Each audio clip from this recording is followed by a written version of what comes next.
Die wapenrusting van Jahwe. Hierdie is Paulus. Hey! Hy was 'n fariseer wat Joshua se volgers gehaat het.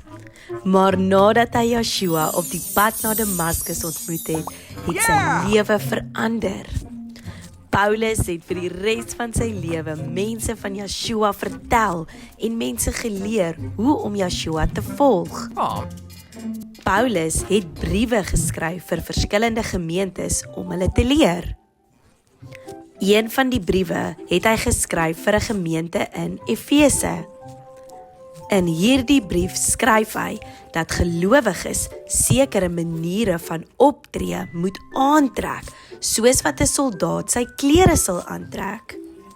Paulus skryf: "Trek die volle wapenrusting van Jahwe aan, sodat jy sterk kan wees as slegte dinge gebeur.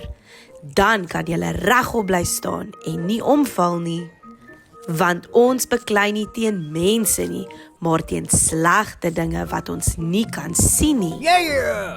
Trek dan al God se klere aan, sy wapenrusting in oorlog. En wanneer alles verby is, sal jy nie omval nie. Staan sterk, dra die gordel van waarheid, sodat jy altyd eerlik is. Dra die borsplaat van reg doen, om jou hart te beskerm. Trek skoene aan om gereed te wees om Jahwe se goeie boodskap van vrede te vertel. Hou die skild van geloof op, sodat dit die slegte se vurige pyle kan stop.